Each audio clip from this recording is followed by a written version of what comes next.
वेदांत, तुम इतनी रात को, सब ठीक तो है ना? हाँ, वो आई होप मैंने तुम्हें डिस्टर्ब नहीं किया सरगम। नहीं नहीं, ऐसी कोई बात नहीं। क्या हुआ, कुछ खास? नहीं, वो मैं सोच रहा था कि क्यों हर बार तुम्हें मेरी वजह से तकलीफ उठानी पड़ती है सरगम। वेदांत। नहीं Sargam, I am really feeling guilty. I am sorry. Vedant please, तुम्हें सॉरी बोलने की कोई जरूरत नहीं। पार्टी में जो कुछ भी हुआ तुमने जानबूझ के थोड़ी ना किया, बल्कि मुझे तुम्हें थैंक्स कहना चाहिए। Thank you. तुम आए और दादा दादी के सामने तुमने सब कुछ कह दिया। Are you okay? हाँ, मैं बिल्कुल ठीक हूँ। अब तुम सो जाओ, बहुत रात हो गई है, सुबह बात करते हैं। Bye. You take care. Bye. Okay.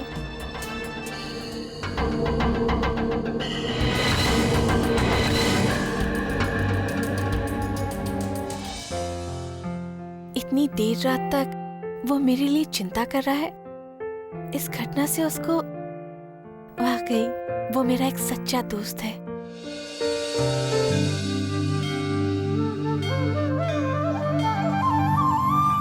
जीते रहो, अविनाश के बदले तुम आए हो।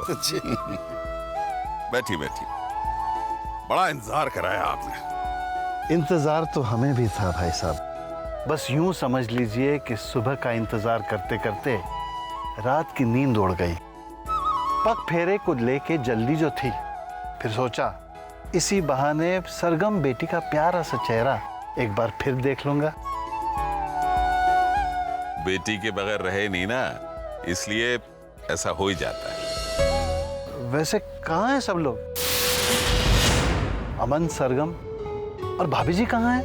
दुर्गा तो मंदिर गई हैं और ये दोनों बच्चे कहाँ हैं? भैया साहब, सरगम तो शायद तैयार है, अमन शायद सो रहा है। मैं बुलवाती हूँ अभी। सासू माँ, आप बैठिए, मैं बुला कर लाती हूँ। ठीक।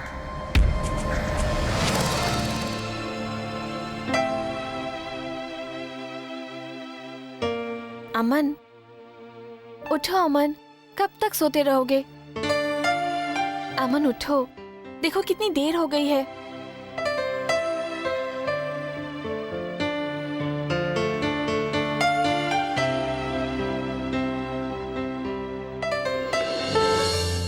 क्या बात है अमन, तुम्हारी तबीयत तो ठीक है ना?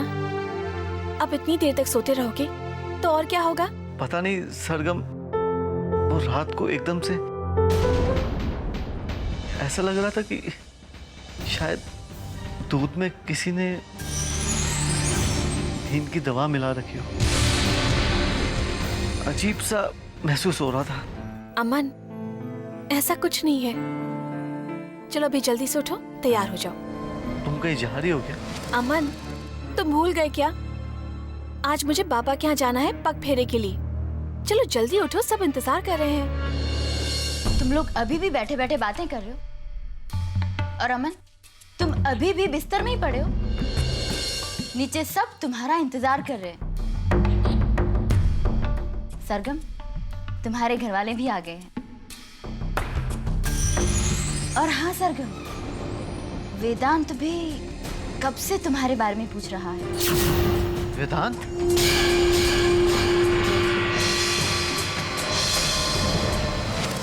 बस चाची, आ ही रही हूँ। पहले इन्हें तैयार तो कर दूं। कोई बात नहीं, तुम जाओ, मैं अमन को लेकर आती हूँ। अच्छा। वेदांत का यहाँ क्या काम? वो क्यों आया है? और कल रात सरगम को उसका फोन भी आया था। अरे भाई, जल्दी से चाय पियो और फ्रेश हो जाओ। अरे अमन, ये क्या हो गया? तुम्हारा चेहरा फुला फुला सा क्यों लग रहा है? और देखो, तुम्हारी आंखें भी सूजी सूजी सी लग रही है। तुमने कहीं रात को नींद की दवाइयां तो नहीं ले ली थी ना? नहीं चाची, मैं क्यों लूंगा दवाई? वो थोड़ा थकान की वजह से होगा। पता नहीं, ये भी हो सकता है।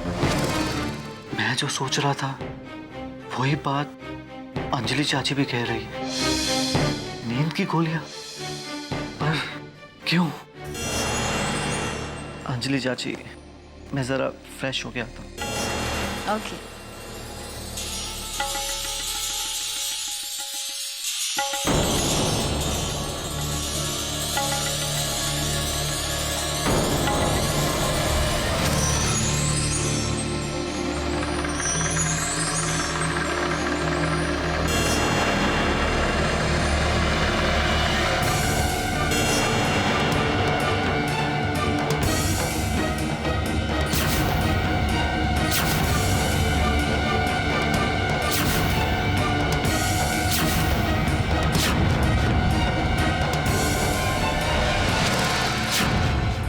ये शक के तीर कभी भी खाली नहीं जाते।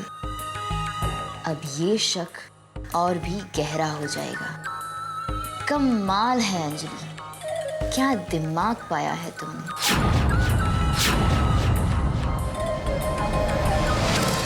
अरे बेटी, अरे मेरी प्यारी सी, जीती रहो बेटी। प्यारी सी गुड़िया, कैसी है तू बेटी? बस ठीक हूँ। बेटी अमन तैयार हो गया? हाँ बाबा, वो बस आते ही होंगे। क्या बात है, अभी तक सो के नहीं उठा क्या? सब ठीक तो है ना बेटी? हाँ बाबा, सब ठीक है। बस वो क्या है ना, पार्टी में बहुत थकान हो गई थी और बहुत सारा काम भी तो था, इसलिए आज ज्यादा देर सोए और कुछ नहीं। ये देखिए जी, शादी के फोटोग्राफ्स भी आ गए हैं। भाई अपना जमाना भूल गए क्या? बच्चे तो देर तक सोते ही हैं। ये देखिए दूल्हा दुल्हन की फोटोग्राफ। अरे देखो ये। वाह वाह वाह।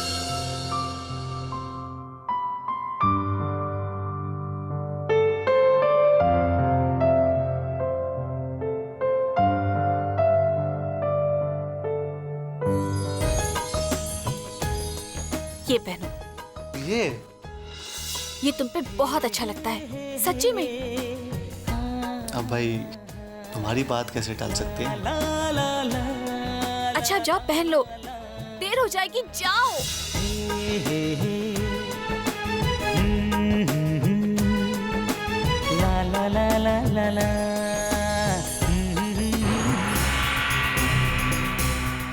कल रात वेदांत का ही फोन था ना? देखता हूँ कि वो था या नहीं।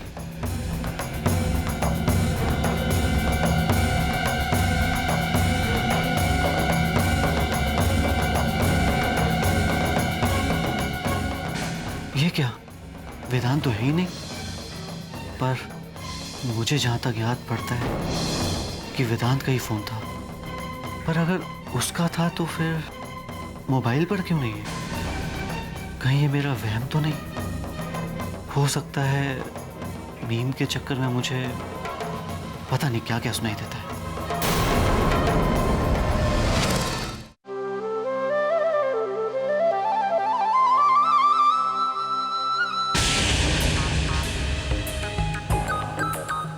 सरगम,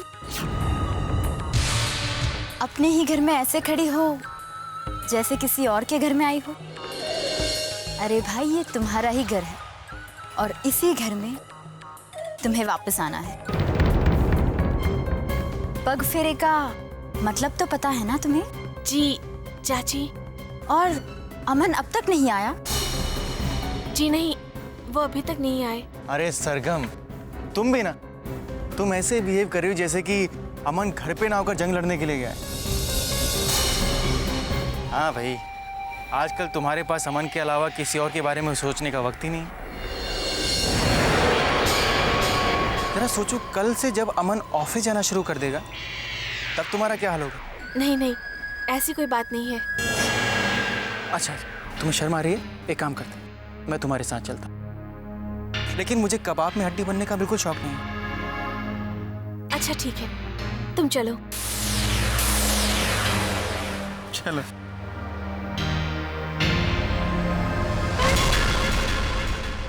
छोटी भाभी, ये भैया साहब भी ना लाड़ी को जरा ज्यादा ही सर पे चढ़ा रहे हैं। किसी भी रस्म में वक्त बेवक्त पहुंच जाता है, पूरी शान का। छोड़िए ना जीजी, आप भी क्या बातें लेकर बैठ गई। वो तो उसका दोस्त है ना।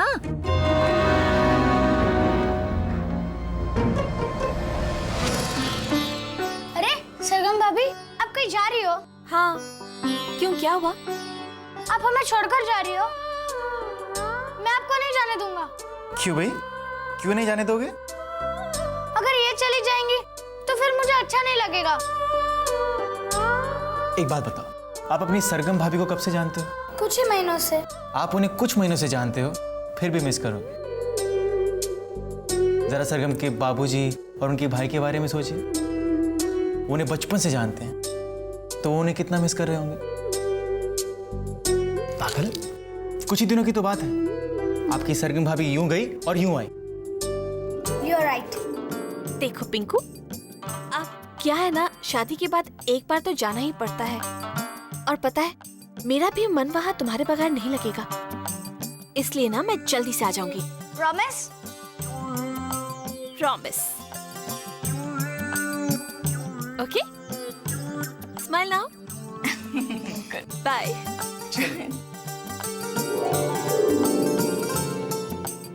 सरगम, मैं कह रहा था कि थोड़ा जल्दी करना। इतनी जल्दी क्या है वेदांत?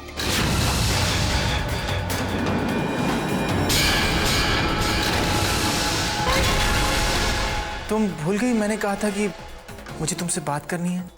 किस बारे में? दरअसल सरगम, मैं आजकल तुम्हें लेके बहुत चिंतित रहने लगा हूँ। बहुत परेशान रहता हूँ। मैं तुम्हें बता नहीं सकता कि मैंने कल की रात कैसे गुजारी। क्या बात है वेदांत? वो नहीं, कल रात तुमसे फोन पे बात करने के बाद मैं बहुत बेचैन हो गया था। रात भर यही सोचता रहा कि कैसे ही रात बीते और मैं तुमसे मिलूं। मैं ठीक ही सोच रहा था, वो वेदांत का ही फोन था, पर सरगम ने उसका नंबर क्यों डिलीट कर दिया? मैं तो बस ये, अरे अमन, हम लोग तुम्हारे ही पास आ रहे थे। बहुत अच्छे लग रहे हो।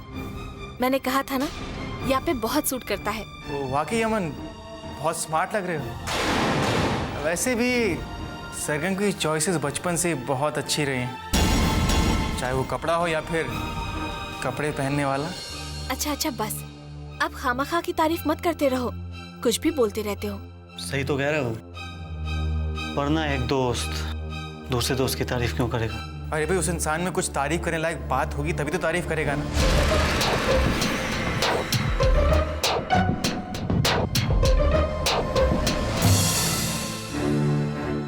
बात कोई दूसरा ही मोड़ ले रही है। मुझे अमन से बात करनी ही होगी।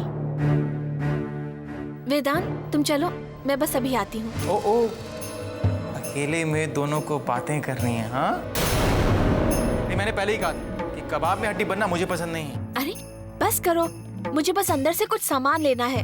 I am just joking. ठीक है, तुम दोनों अपनी बातें खत्म कर लो और जब बातें खत्म हो जाए तो बाहर आ जाना। Okay okay, bye. Bye. Aman, मुझे तुमसे कुछ बात करनी थी। तुम लोग अब तक क्या कर रहे हो? अमन चलो नीचे जाओ, सब तुम्हारा इंतजार कर। और सरगम तुम मेरे साथ चलो। चाची बस वो क्या बस वो? पग फेरे का मुहूर्त बीता जा रहा है और उसके पहले पूजा भी तो करनी है ना। चलो मेरे साथ। अरे चलो भी, बातें बाद में कर लेना, ठीक है?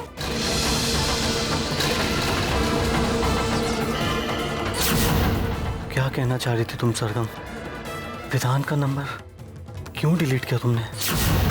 कुछ तो है, कहीं कुछ तो है। तुम सफाई देने वाली थी क्या?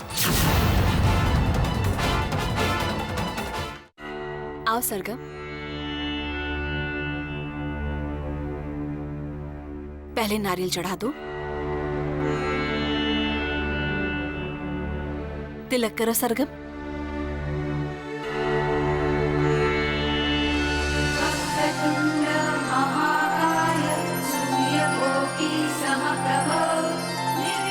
आरती उतारो।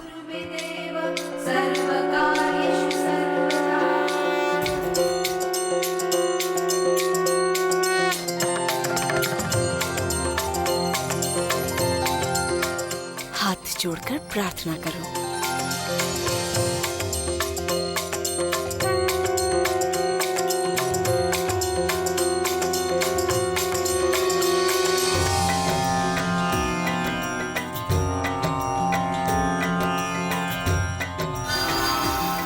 चलो चले, सब इंतजार कर रहे हैं, पहले से ही देर हो चुकी है। अंजलि, तुम हो इसलिए सब निश्चिंत है। पग फेरे के लिए लोग निकलने वाले हैं। कहीं कुछ भूल तो नहीं गई? जरा देख लेना। आप निश्चिंत रहिए, कोई भी काम बाकी नहीं है, सब कुछ हो गया है। चलो अच्छा है। अब और एक चीज अच्छी हो जाएगी। वो क्या? तुम्हारे पद चिन्हों पर चलकर सरगम भी जल्द ये सिद्ध कर देगी कि वो भी घर की अच्छी बहू है। सरगम को मेरा अनुकरण करने की कोई जरूरत नहीं है। वो पहले से ही बहुत अच्छी है और वो इस पूरे परिवार के लिए एक आदर्श बहू बनी रहेगी, है ना सरगम? चलो चले।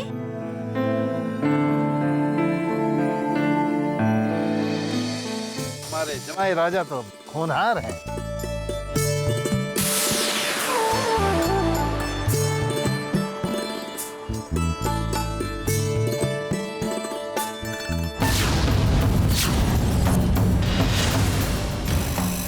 सरगम लाड़ी, बुरा ना मानो तो एक बात कहूं, आपके मायके में संस्कार नहीं सिखाया?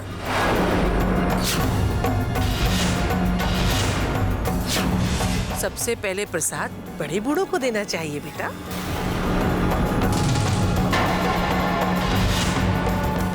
सरगम, मैं तो ऐसे ही तुम्हारे सामने पड़ गया तो मैंने आरती ले ली, लेकिन तुम तो ये बात जानती हो ना कि आरती और प्रसाद पर पहला हक बड़ों का होता है। क्या हुआ तुम्हें? कहाँ खो गई थी?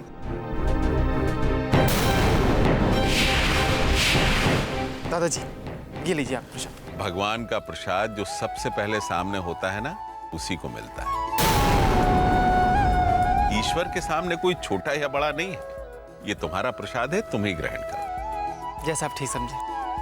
बेटा लाओ हमें प्रसाद। ये भैया साहब भी ना लाड़ी को जरा ज्यादा ही सर पे चढ़ा रहे हैं। देखना बहुत भारी पड़ेगा, मेरी बात ध्यान रखना।